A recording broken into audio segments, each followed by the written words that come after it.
Sir, ಈಗ S T Somashekar ಮತ್ತು ಇಬ್ಬರು ಕೂಡ ಉಚ್ಚಾಟನೆ ಮಾಡಿರೋದು, ಇದು ಪಕ್ಷಕ್ಕೆ ಯಾವ ರೀತಿ ಈಗಾಗಲೇ ಉಚ್ಚಾಟನೆಯಲ್ಲಿ ಇರುವಂಥದ್ದು?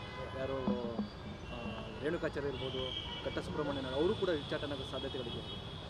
ನೋಡಿ, ಯಾರೇ ಪಕ್ಷದ ವಿರುದ್ಧವಾಗಿ ಚಟುವಟಿಕೆ ಮಾಡ್ತಾರೋ ಅವ್ರ ಮೇಲೆ ಕ್ರಮ ತಗೊಳ್ಳೋಂಥ ಕೆಲಸ ಪಕ್ಷದ ವರಿಷ್ಠರಿಂದ ಆಗಬೇಕಾಗಿತ್ತು, ಅದಾಗಿತ್ತು.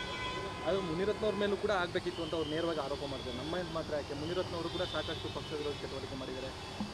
ಅಶೋಕ್ ಅವರಿಗೂ ಕೂಡ ಇಂಜೆಕ್ಷನ್ ಅವರು ಕೂಡ ಮಾಡಿದ್ರು. ಯಾಕೆ ಅವ್ರ ವಿರುದ್ಧ ಕ್ರಮ?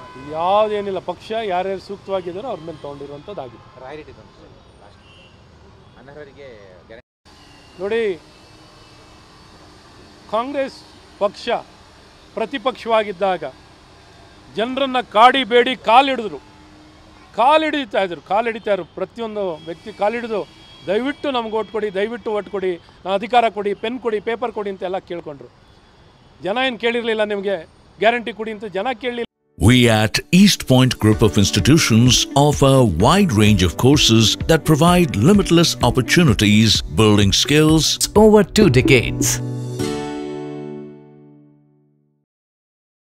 ಇಲ್ಲ, ನನಗೇನು ಫ್ರೀ ಕರೆಂಟ್ ಕೊಡಿ ಅಂತ ಕೇಳಿರಲಿಲ್ಲ, ಗೃಹಲಕ್ಷ್ಮಿ ಕೊಡಿ ಅಂತ ಕೇಳಿರಲಿಲ್ಲ, ಗೃಹ ಜ್ಯೋತಿ ಕೊಡಿ ಅಂತ ಕೇಳಿರಲಿಲ್ಲ, ನಿಮಗೆ ಅನ್ನಭಾಗ್ಯವನ್ನು ಕೊಡ್ತೀನಿ ಅಂತ ಕೇಳಿರಲಿಲ್ಲ, ಅಥವಾ ಶಕ್ತಿ ಯೋಜನೆ ಕೊಟ್ಟಿರಲಿಲ್ಲ. ನೀವೇ ತಂದು ಓಟ್ ಹಾಕಿ ನಿಮಗೆ ಗ್ಯಾರಂಟಿ ಕೊಡ್ತೀವಿ ಓಟ್ ಹಾಕಿ ಅಂತ ಕೇಳ್ಕೊಂಡು ಓಟ್ ಹಾಕ್ಸ್ಕೊಂಬಿಟ್ಟು ಇವತ್ತು ರಿವರ್ಸ್ ಹೊಡಿತೀರಾ, ಯೂ ಟರ್ನ್ ಹೊಡಿಯೋಕ್ಕೆ ಹೋಗ್ತೀರಾ.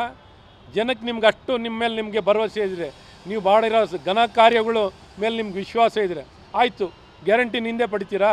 ಹಿಂದೆ ಪಡೆದು ಎಲೆಕ್ಷನಿಗೆ ಬನ್ನಿ. ಈಗ ತಕ್ಷಣ ರಾಜೀನಾಮೆಯನ್ನು ಕೊಟ್ಟು ನಿಮ್ಮ ಬಗ್ಗೆ ನಿಮ್ಗೆ ಆತ್ಮವಿಶ್ವಾಸ ಇದ್ದರೆ, ನಿಮ್ಮ ಕಾರ್ಯದ ಬಗ್ಗೆ ವಿಶ್ವಾಸ ಇದ್ದರೆ ಬನ್ನಿ, ಚುನಾವಣೆಗೆ ವಿಸರ್ಜನೆಯನ್ನು ಮಾಡಿ. ಈ ರೀತಿ ಓಟನ್ನು ಪಡ್ಕೊಂಡು ಜನಕ್ಕೆ ದ್ರೋಹನ ಬಗಿತಾ ಇದ್ದೀರಾ. ಈ ದ್ರೋಹ ಬಗೆಯೋದು ಸರಿಯಿಲ್ಲ.